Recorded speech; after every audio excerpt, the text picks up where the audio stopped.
Hello दोस्तों, आप कैसे हैं। मैं उम्मीद करता हूं कि आप लोग अच्छे होंगे। दोस्तों चलिए आज अपने करंट अफेयर के सेक्शंस को आगे बढ़ाते हैं और इसमें जो महत्वपूर्ण प्रश्न को देखने का प्रयास करेंगे।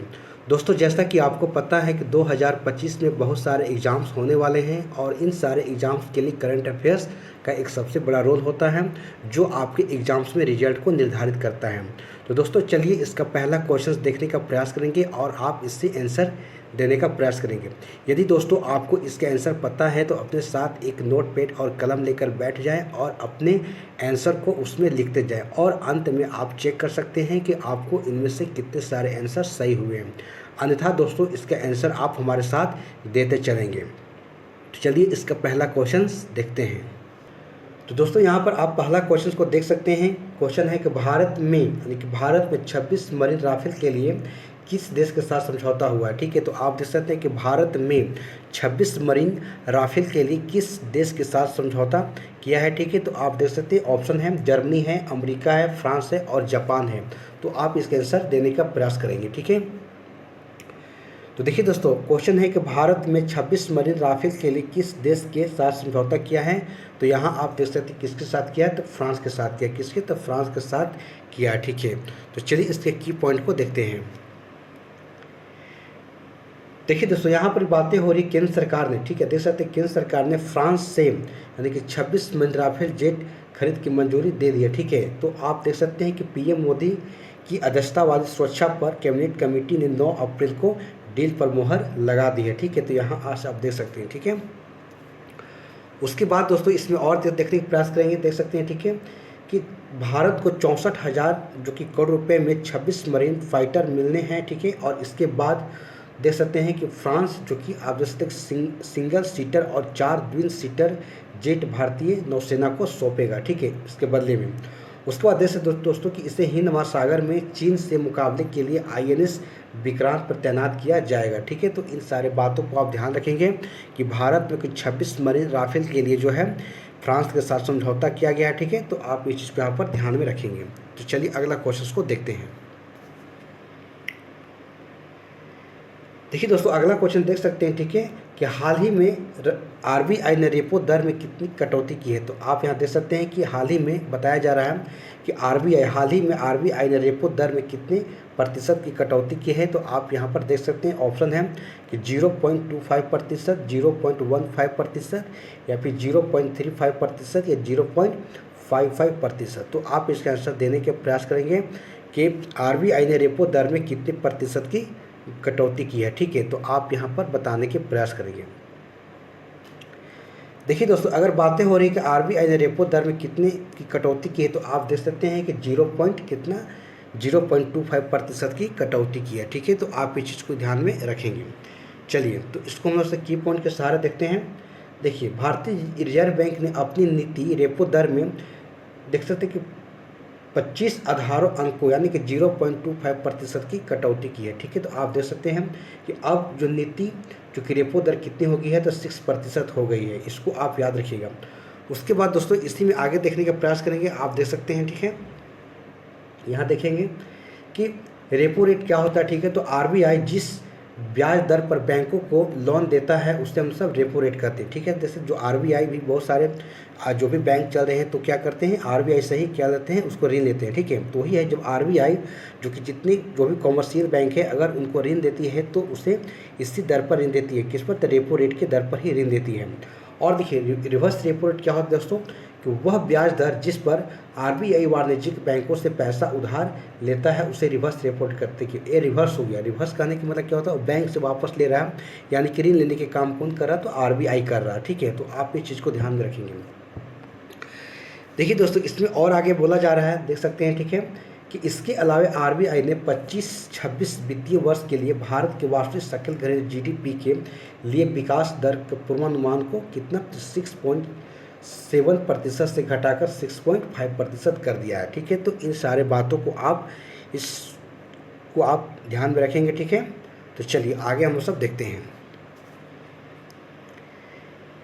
देखिए दोस्तों अगला क्वेश्चन देख सकते हैं। ठीक है, कि भारतीय कम्युनिस्ट पार्टी जो कि मार्क्सवादी के महासचिव कौन बने हैं? तो आप देख सकते हैं कि भारतीय जो कम्युनिस्ट पार्टी है यानी मार्क्सवादी के जो महासचिव कौन बने हैं? तो ऑप्शन है प्रकाश करात, M.A. बेबी या मानिक सरकार या विमान बासु। तो आप इसका आंसर बताने के प्रयास करेंगे, ठीक है, कि भारतीय कम्युनिस्ट पार्टी जो कि मार्क्सवादी के महासचिव कौन बने हैं, ठीक है।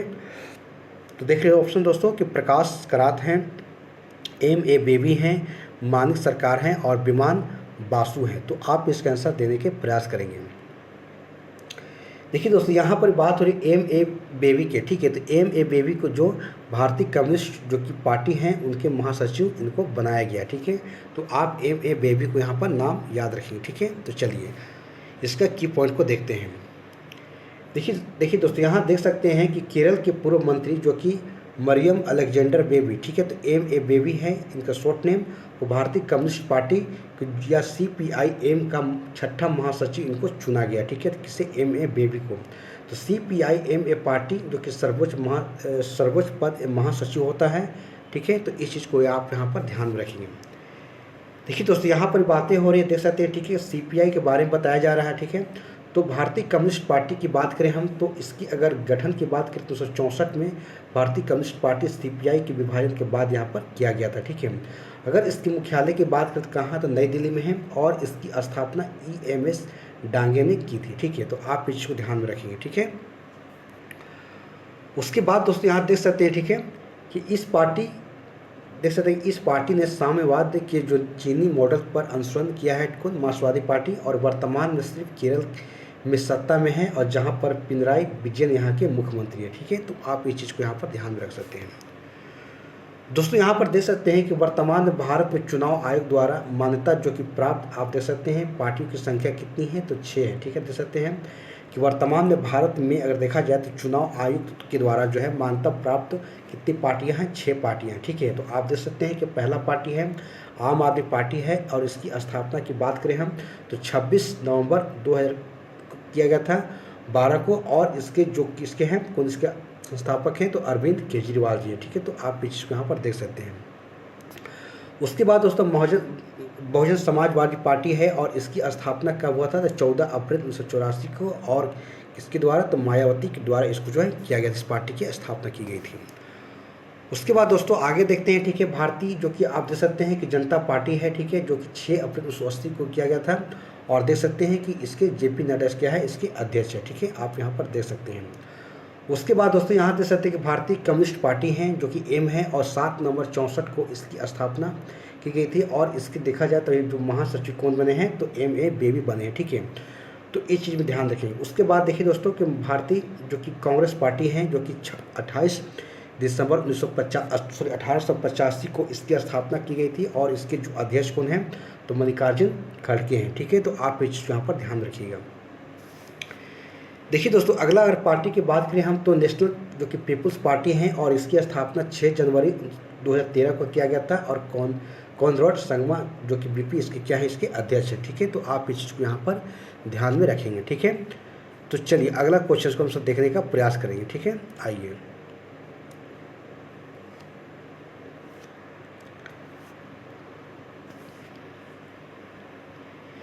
देखिए दोस्तों, अगला क्वेश्चन देख सकते हैं, ठीक है, कि हाल ही में केंद्रीय वित्त मंत्रालय ने 11 राज्यों और केंद्र शासित प्रदेशों में कितने क्षेत्रीय ग्रामीण बैंकों जो कि RRB का एकीकरण किया है, ठीक है। तो आप देख सकते हैं कि हाल ही में केंद्रीय वित्त मंत्रालय ने 11 राज्यों और केंद्र शासित प्रदेशों में कितने क्षेत्रीय ग्रामीण बैंकों का एकीकरण किया है? तो ऑप्शन देख सकते हैं 69 है, 59 है, 26 है या फिर 40 है, ठीक है। तो आप इसका आंसर बताने के प्रयास करेंगे, ठीक है।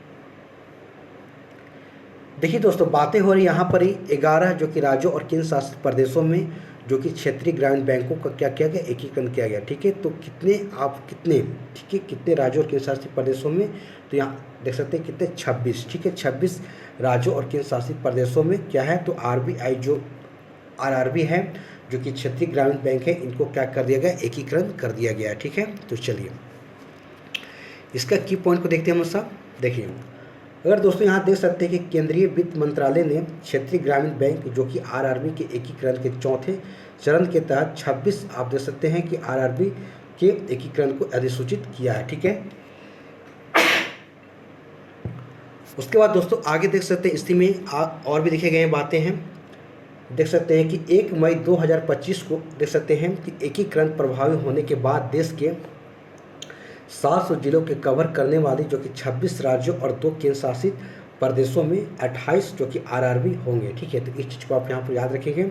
और देश में आरआरबी एकीकरण की प्रक्रिया केंद्र सरकार ने 2005 से 6 में इसको की थी। ठीक है, तो आप इस चीज़ को भी ध्यान में रखेंगे। दोस्तों इसमें और बातें लिखी गई देख सकते हैं। ठीक है, कि एकीकरण के अर्थ 2 या 2 से अधिक बैंकों को संयोजन करके एक बैंक को बनाना होता है। ठीक है, यानी कि 2 या 2 से अधिक जो बैंक है उसको क्या करना है, एक करने की बातें यहाँ पर बताई जा रही हैं। दोस्तों यहाँ देख सकते हैं कि क्षेत्रीय ग्रामीण जो कि बैंक है आरआरबी के बारे में कुछ बातें कही गई है। ठीक है, आप देख सकते हैं कि रीजनल रूरल बैंक है, इसकी फुल फॉर्म आप याद रख लीजिएगा। ठीक है, उसमें दोस्तों इसमें और कुछ बातें लिखे गए हैं। यहाँ देख सकते हैं कि इसकी अगर देखा जाए तो 1975 में जो कि ग्रामीण ऋण पर नरसिम्हन समिति के सिफारिश पर जो है इससे आरआरबी की जो कि स्थापना की गई थी। ठीक है, और इससे देखा जाए तो भारत में 2 अक्टूबर 1975 को जो कि 5 आरआरबी स्थापित किए गए थे। ठीक है, तो आप जो ध्यान रखिएगा। और पहला आरआरबी की बात करें दोस्तों तो प्रथमा बैंक जो कहाँ पर मुरादाबाद यूपी में स्थापित किया गया था। तो इन सारे बातों को आपको याद रखना है। ठीक है, क्योंकि क्वेश्चन दोस्तों इसकी हिस्ट्री से भी आपको समझना पड़ेगा कि इसका स्थापना कब किया गया था, किसके द्वारा किया गया था। तो क्योंकि ये भी आपके लिए काफ़ी ज़्यादा इम्पोर्टेंट है समझना। ठीक है, तो चलिए अगला क्वेश्चन को देखने का प्रयास करेंगे। आइए देखिए दोस्तों अगला क्वेश्चन देख सकते हैं। ठीक है, यहाँ पर बताया जा रहा है कि शेख हमदान बिन मोहम्मद अल मखदूम, ठीक है, बातें हो रही है। शेख हमदान बिन मोहम्मद अल मखदूम 2 दिन की भारत यात्रा पर आए हैं, वह कौन है। ठीक है, तो आप देख सकते हैं ये कौन है। तो देख सकते हैं दुबई के क्राउन प्रिंस हैं, या सऊदी अरब के राजा हैं, या कुवैत के प्रिंस हैं, या फिर कतर के अमीर हैं। तो आप इसका आंसर बताने के प्रयास करेंगे कि शेख हमदान बिन मोहम्मद अल मखदूम, ठीक है, ये कौन है जो कि भारत की 2 दिन की यात्रा पर आए हुए हैं। ठीक है, तो देखिए दोस्तों अगर बात करें हम तो शेख हमदान बिन अहमद अल मखदूम की, तो यह दुबई की क्राउन है। कहाँ के हैं, तो दुबई की क्राउन है। ठीक है, तो इस चीज़ को आप यहाँ पर याद रखिएगा। चलिए जैसे थोड़ा की पॉइंट को देख लेते हैं दोस्तों। यहाँ पर देख सकते हैं, देखिए दोस्तों यहाँ बातें हो रही कि दुबई की क्राउन प्रिंस शेख हमदान बिन मोहम्मद की बातें हो रही। ठीक है, 2 दिन की यात्रा पर भारत आए हैं और उन्होंने प्रधानमंत्री नरेंद्र मोदी, विदेश मंत्री एस जयशंकर और रक्षा मंत्री राजनाथ सिंह से उन्होंने मुलाकात की। ठीक है, तो आप यहाँ पर देख सकते हैं। और दोस्तों इसमें और भी बातें बताई गई है, आप देख सकते हैं। देखिए इससे बताया गया दोस्तों कि भारत और यूएई के बीच व्यापार, राजनीतिक साझेदारी और विशेष रूप से देख सकते हैं व्यापार, निवेश, रक्षा, ऊर्जा, प्रौद्योगिकी, शिक्षा, खेल, जनसंपर्क आदि सहयोग को बढ़ाने के उपायों पर यहाँ पर चर्चा की गई है। ठीक है, तो इस चीज़ को आप यहाँ पर ध्यान में रखेंगे। देखिए दोस्तों यहाँ पर बातें हो रही है संयुक्त अरब अमीरात की। ठीक है, दुबई की बात हो रही। ठीक है, यूनाइटेड जो कि अरब अमीरात की, तो इसकी राजधानी कहाँ पर है, तो अबू धाबी में है।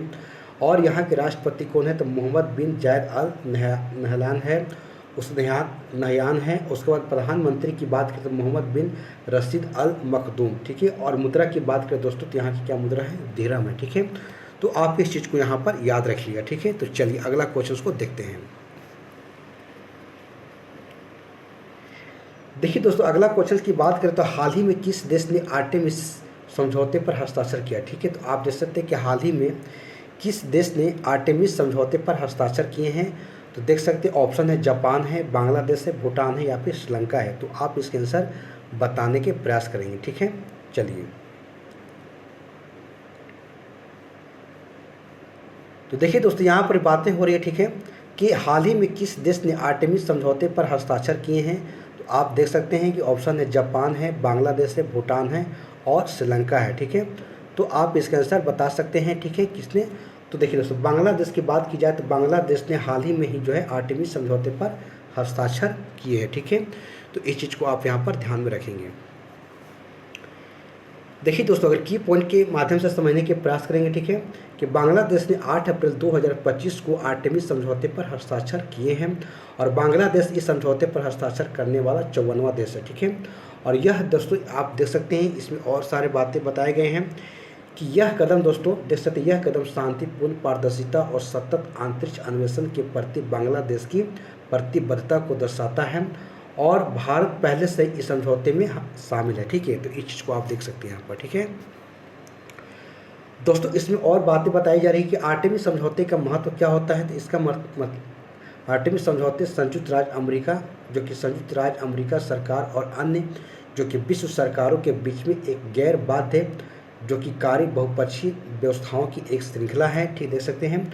और यह समझौता दोस्तों 2020 में शुरू किया गया था। ठीक है, और इसका उद्देश्य होता है, देख सकते हैं कि इसका उद्देश्य क्या है, कि जो कि देख सकते हैं कि इसका उद्देश्य है कि सुरक्षित और जिम्मेदारी अंतरिक्ष अन्वेषण को बढ़ावा देना। कि जो भी आप देख सकते हैं कि अंतरिक्ष में जो भी आज जो कि उपग्रह वगैरह जो रॉकेट जो भी छोड़े जा रहे हैं, तो उस सारी चीज़ों को अंतरिक्ष से संबंधित जो भी वहाँ पर गतिविधियाँ हो रही हैं, बस उसी चीज़ को क्या करना है यहाँ पर, उसको सुरक्षित करना और उसकी क्या होता है, उसकी जिम्मेदारी होती है। ठीक है, और दोस्तों इसका मकसद होता है कि अंतरिक्ष अभियानों के जोखिम को कम करना और सहयोग को बढ़ावा देना। ठीक है, तो ये आप देख सकते हैं कि यही आर्टेमिस समझौते पर क्या होता है, इसका मेन इसका उद्देश्य होता है। ठीक है, कि अंतरिक्ष जो कि अभियानों के जोखिम को कम करना और सहयोग को बढ़ावा देना। ठीक है, तो इस चीज़ को आप यहाँ पर देख सकते हैं। ठीक है, तो चलिए अगला क्वेश्चन को देखते हैं। देखिए दोस्तों, अगला क्वेश्चन देख सकते हैं। ठीक है, कि हाल ही में आधार ऐप को किसने लॉन्च किया। ठीक है, तो आप देख सकते हैं कि हाल ही में जो कि आधार ऐप को किसने लॉन्च किया है। तो ऑप्शन देख सकते हैं कि अश्विनी वैष्णव जी, अनुराग ठाकुर, या फिर स्मृति ईरानी, या फिर राजनाथ सिंह। ठीक है, तो आप ये बताने के प्रयास करेंगे कि हाल ही में आधार ऐप को किसने लॉन्च किया है। ठीक है, तो देखिए दोस्तों, अगर हम बात करें आधार ऐप की, तो इसकी लॉन्च करने वाले किसने की, अश्विनी वैष्णव जी जो हैं इसकी लॉन्च की है। ठीक है, तो चलिए की पॉइंट के माध्यम से और देखने का प्रयास करेंगे।